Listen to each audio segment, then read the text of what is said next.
Major funding for KPBS Evening Edition has been made possible in part by Bill Howe Family of Companies, providing San Diego with plumbing, heating, air, restoration, and flood services for over 40 years.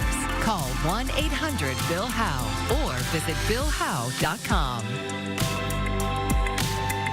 And by the Conrad Trebas Foundation, Darlene Marcos Shiley, and by the following.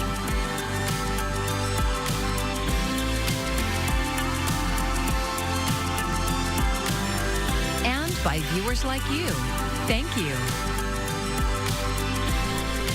People of Jewish faith are mourning, but refusing to let that dim the holiday lights. Thank you for joining us. I'm Maya Trabulsi. The mass shooting at a Hanukkah celebration in Australia's Bondi Beach this weekend left at least 15 killed and dozens wounded. KPBS reporter Katie Hyson spoke with a San Diego rabbi mourning his classmate, even as he leads his congregation to celebration. In the Ark at Chabad of Pacific Beach sits a Torah that survived the Holocaust. A congregant patched the parchment where the bullets tore through it. At least once a year, Rabbi Yossi Tiffenbrunn takes it out and reads the message within that remains untouched. I mean, when they say never again, this means never again. And unfortunately, we're right back to where we started. In the early morning hours Sunday, his phone lit up. His school alumni group chat was grieving the loss of their classmate, Eli Schlonger, a rabbi among those killed in the shooting at Bondi Beach. He was a tremendous ball of light. Wherever he went, he brought joy to people. Tiffenbrunn followed the news through daybreak, then gathered himself to lead his community. He sent an email reassuring them that police would guard them, and they would celebrate the first night of Hanukkah together, commemorating the triumph and resilience of their religion. Then here you have a few terrorists that want to dampen and take that away from us. We're not going to let that happen. So if you ask me if it diminished the celebration anyway, absolutely not. On the contrary, we want to celebrate more. We want to be, spread more light. Tiffenbrunn invites everyone to come stand with their Jewish neighbors celebrating this week. Katie Hyson, KPBS News. Well, we have some cool weather at night, but very warm daytime weather will persist over the next week here, with some areas kind of dabbling near record highs. Now, at night and in the early part of the day, you may not know it, it's very dry weather pattern, so we're going to get down still to 41 in Escondido and Ramona, 46 Borrego Springs, San Diego 50. There will be some low clouds near the coast, but warm, dry weather winds out with the storm track way to the north. We'll take a look at when that could change coming up. The EPA says a new agreement reached with Mexico will keep its cross-border sewage plan on track. The latest memorandum of understanding was signed today during a meeting of the International Boundary and Water Commission. It specifically calls on Mexico to account for future population growth in Tijuana. The EPA says that element was missing from past agreements. Deputy Administrator for the EPA, David Fatuhi, explained some of the work that is scheduled for the months ahead. Mexico will assess the feasibility of constructing an ocean outfall for the San Antonio de los Buenos wastewater treatment plant. They will also assess the feasibility of expanding the plant from roughly 18 million gallons per day to over 43 million gallons per day. Other items for the Mexico side of the border include the construction of a new sediment basin in Smuggler's Gulch prior to next year's rainy season. The Trump administration has designated most of the U.S. Mexico border in California a militarized zone.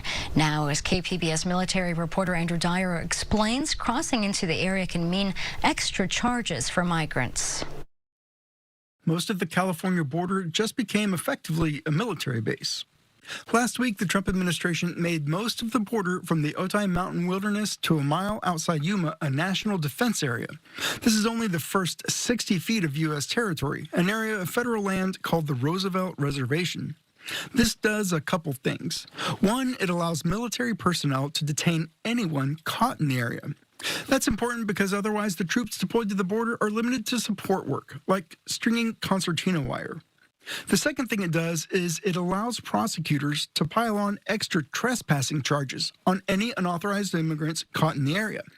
This isn't new. This spring, the Trump administration made swaths of the border in New Mexico, Texas, and Arizona into national defense areas.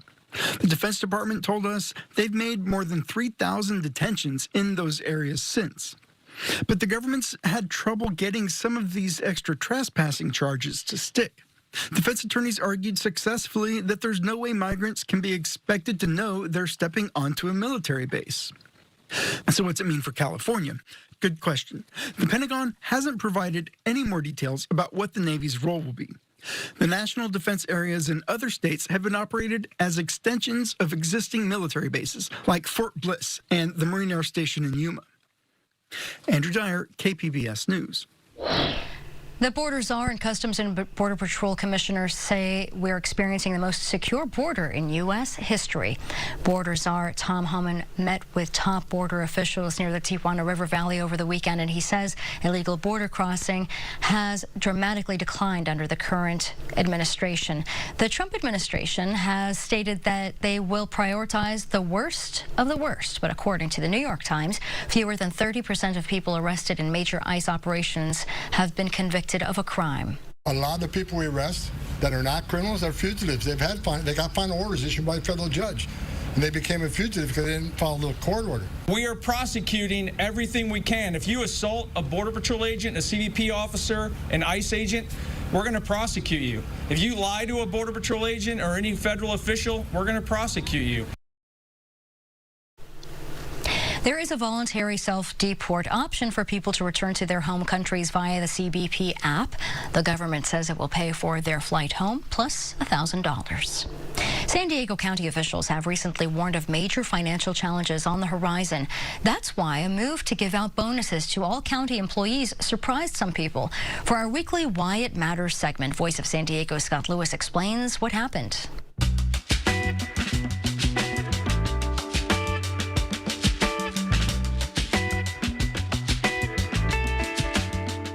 The federal government under President Donald Trump has passed major cuts to the services San Diego County provides its poorest residents. So it stood out recently when the county gave one-time bonuses of about $1,000 to most of its employees. And now it has dipped into reserves to pay for them. Here's County Supervisor Jim Desmond at a recent board meeting explaining why he was upset about that. I'm in favor of all of our hardworking employees and county staff getting good compensation for the good work you're doing. But using reserves to carry out employee pay agreements, to me, is the wrong path to go down. We should not be doing that. What Desmond didn't say is he technically voted for the labor agreement that triggered those bonuses. Here's what happened. Progressives and labor unions have long argued that the county was too thrifty. The county had built up very large reserves in recent years. And this year, the Democratic majority on the Board of Supervisors passed a policy to allow them to dip into county reserves more easily. However, supervisors had also made deals with employee unions that if they ever changed that policy, the county would first give employees bonuses. And those are the deals that Desmond supported. What's interesting is the county could not actually tap into the reserves to pay for those bonuses. The Democrats on the board needed at least one Republican to vote with them, but the Republicans refused. Things changed last week. Democrats on the board moved some of the money around and found a way to tap into the reserves to pay for the bonuses without the support of their Republican colleagues. The county's financial solution, though, remains so dire that Democrats and unions are expected to promote a tax increase next year. I'm Scott Lewis for Voice San Diego, and that's why it matters. Voice of San Diego is one of our partners for the Public Matters Initiative. You can learn more at kpbs.org/publicmatters. I'm Jeff Bennett. Tonight on the News Hour, the latest on the search for a suspect in the Brown University shooting. That's at 7 after Evening Edition on KPBS.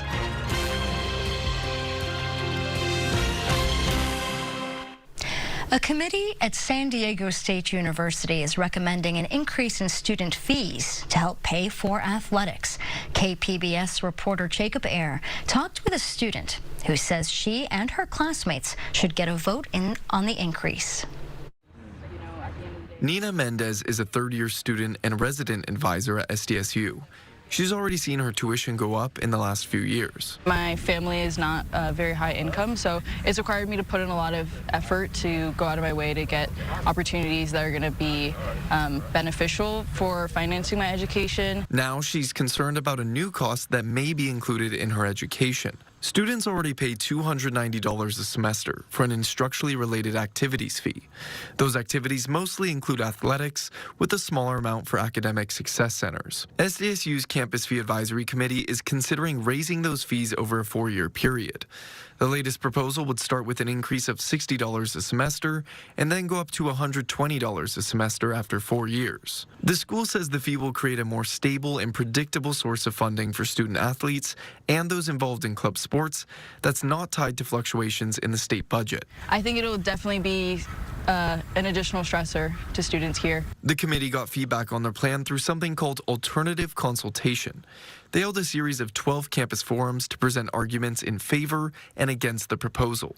Mendez disagrees with that approach. The system that they have set up in order for students to give feedback about the fee is inherently unfair. It's not a student vote, which I think that it should have been. SDSU says the majority of the fee increase will go towards repairs and maintenance of shared athletics facilities and student-athlete well-being. It's being sort of framed in a way that they really need the help and that the student body should be responsible for assisting them, when in reality I think that SDSU needs to do a better job of appropriating their funds to support those student athletes on campus. SDSU declined a request for an interview. SDSU President Adela De La Torre has the final say on the matter. Jacob Ayer, KPBS News. From groceries to natural gas and electric bills, costs are rising and consumers are feeling the crunch, according to the latest Consumer Price Index report. People are still frustrated because we saw prices rise quite quickly coming out of the pandemic. They're never going back down. Because of inflation, the most recent data shows American households are spending $208 more a month to purchase the same goods and services as they were a year ago, and over $1,043 more a month than they did at the start of 2021, according to data from Moody's Analytics. We hear loud and clear how people are experiencing really costs.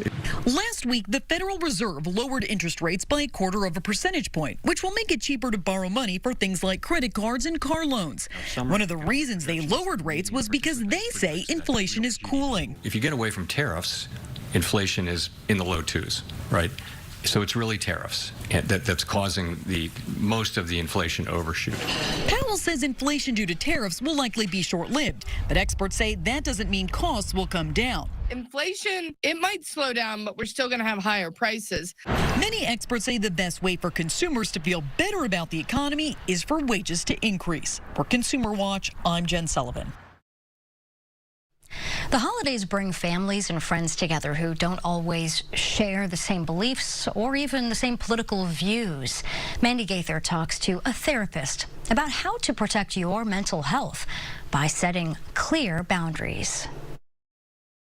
It's a time of togetherness, joining with family and friends to celebrate the holidays. But it can also be a season of worry and dread. Boundaries are really important for maintaining and protecting our peace. Licensed therapist Jody Baumstein with Children's Healthcare of Atlanta says setting a boundary isn't about creating distance. It's about staying connected, but with healthy limits. So she says to be proactive and use clear language to set a boundary before they get together in order to avoid conflict.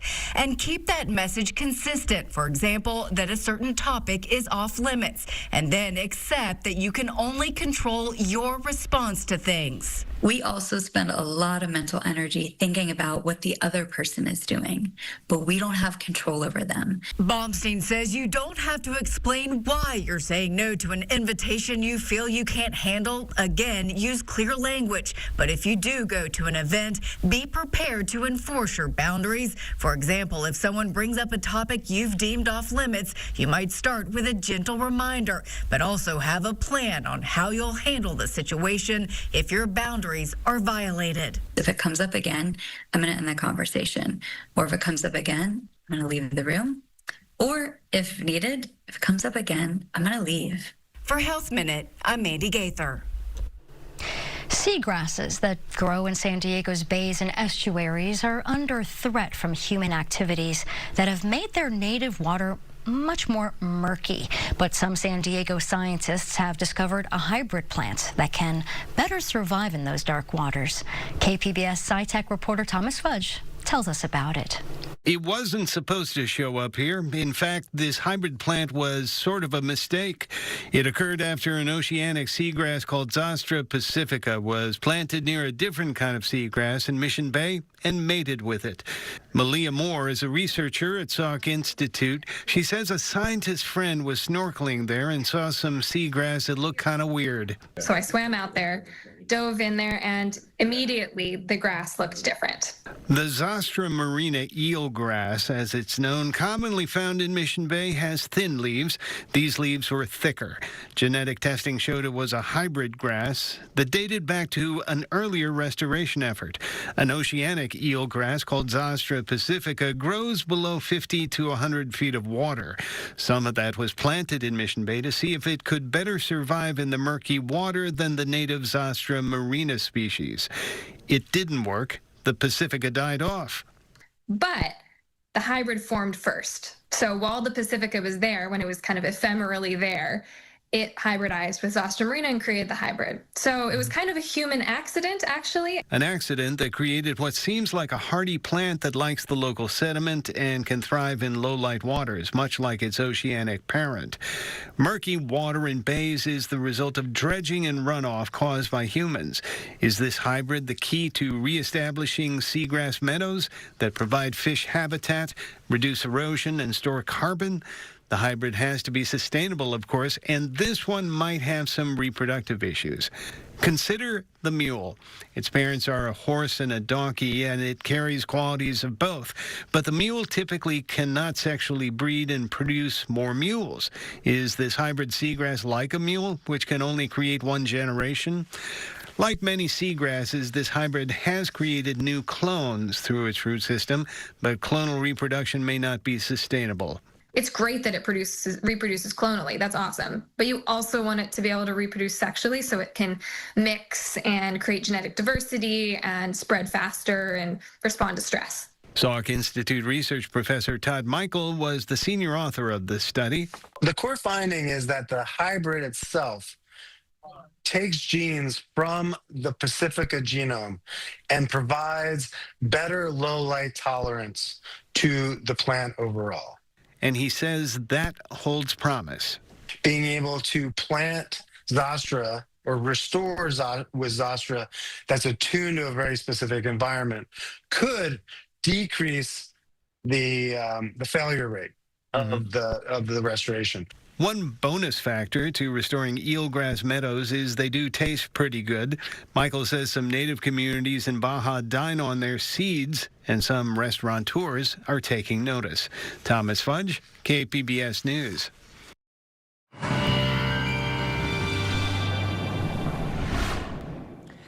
We've had some warm weather last week through the weekend. We're going to continue with that theme this week as well. Things will begin to change at the end of the year, coming up later next week as we ramp up closer to Christmas. But for now, persistent warmth is still with us. Near record highs in some areas.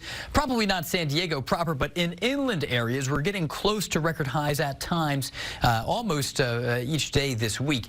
Low clouds will be with us near the coast every morning. Late at night, the marine layer comes in, and it'll still be with us into the early hours of the day. And there will be a shift in the storm track that will bring some cooling and perhaps even our first rain in a little while coming up maybe around the second half of next week. That would put us real close to Christmas. Tonight we'll get down to 50 degrees, clear to partly cloudy skies later on as those low clouds roll in. You can see a little hint of rain way up to the north, up near Eureka, California. But for us, nice dry weather. It will be warm, and overall inland areas still near not far from 80. Ramona 79. Borrego Springs will hit 80. Mount Laguna 61 up in the mountains there, but we'll be around 67 from Oceanside into areas like Solano Beach and to places near San Diego as well, and all the way down to Chula Vista. Wednesday, a mess of precipitation to the north, but it's way to our north, hundreds of miles away. We stay relatively balmy in the inland areas and pretty comfortable for the coast. By the way, we're beginning to ramp up into another key travel time, and this Friday, maybe you have some college students in your life and they may be traveling, coming back home perhaps, or navigating around this Friday, ramping up to the weekend before Christmas. Good travel weather here in Southern California and all the way across the south, but we got issues to the north with some lake effect snow, rain and snow mixed across parts of the northwest. Coastal forecast, though, in the meantime, looking pretty good, running a little warmer for Thursday and Friday. Good deal of sunshine in the afternoons, some clouds in the morning, a little cooler for Saturday. Inland areas here you can see we're going to be hovering all the way up to 80 on Thursday and Friday. Relatively hot for this time of the year, then some cooling for Saturday. Into the mountains we go, and here with a little more elevation under your feet, we'll be in the 60s most days, back into the 50s on Saturday. And in the deserts, hovering near 80. With this pattern, this time of the year, the deserts are about as warm as some of those inland areas later this week, upper 70s to near 80. So not a bad stretch here. Enjoy the ride. I'm AccuWeather meteorologist Jeff Cornish for KPBS News.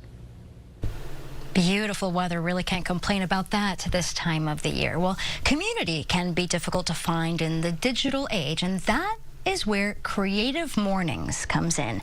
It's an organization that brings artists and entrepreneurs together to celebrate connection and inspiration. And every month, chapters host free events in cities around the world, and that includes right here in San Diego. KPBS video journalist Charlotte Radulovich attended last month's event at the downtown Central Library.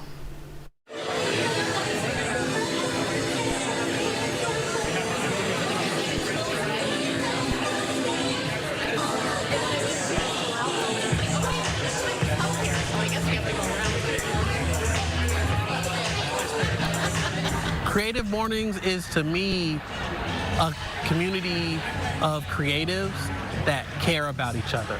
A place to embrace myself, a place to embrace my community, and a place to embrace possibility. A catalyst for a caring community of creatives.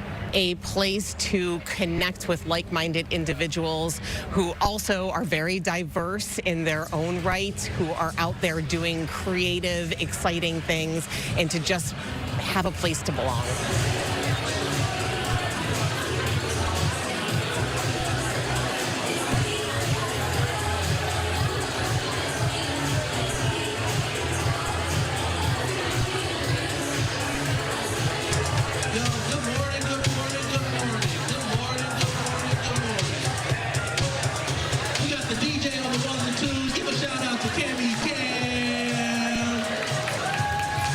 Every month at Creative Mornings, we share the stage.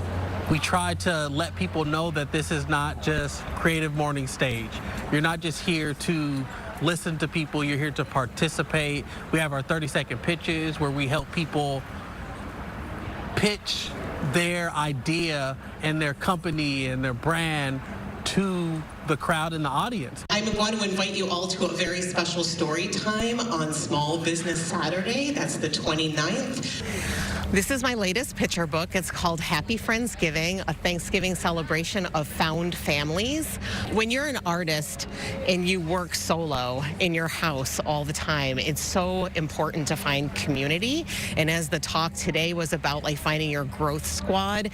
So our theme of today is growth. Today we're not talking about height or how many followers we have. That's a different kind of growth. We're talking about the kind of growth that happens between who we once were and who we're becoming. It reminded me a lot of why we do what we do and why we continue to persevere in the creative field, even though there's uncomfortable moments.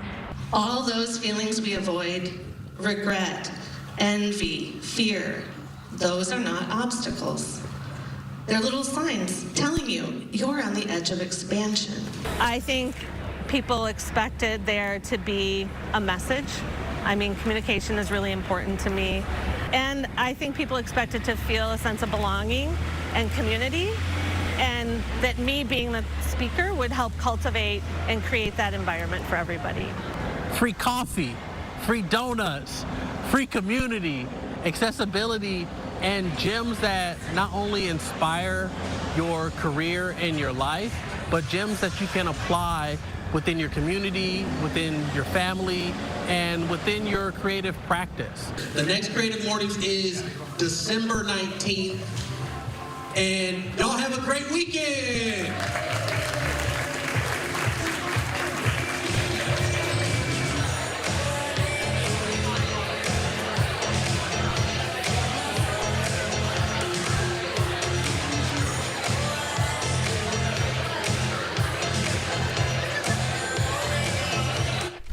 And that wonderful story was produced by KPBS video journalist Charlotte Radulovich. The next Creative Mornings event will take place from 8 a.m. to 10 a.m. on Friday, December 19th, and that's going to be at the San Diego Central Library, which is downtown. Here is a look at what we're working on for tomorrow in the KPBS newsroom. Data shows cardiac troubles spike during holidays amid the mix of merrymaking, travel, and, of course, the stress. On NPR's Morning Edition, how to spot the early signs. And KPBS Midday Edition is getting an update on the San Onofre nuclear power plant as it enters its final demolition stage. As always, you can find tonight's stories on our website, kpbs.org. Thank you for joining us. I'm Maya Tripolsi, and I hope you have a great evening. Major funding for KPBS Evening Edition has been made possible in part by Bill Howe Family of Companies, providing San Diego with plumbing, heating, air, restoration, and flood services for over 40 years. Call 1-800-BILL-HOWE or visit billhowe.com.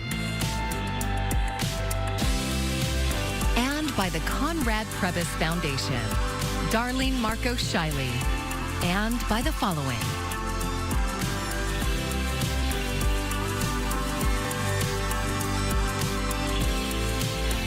By viewers like you.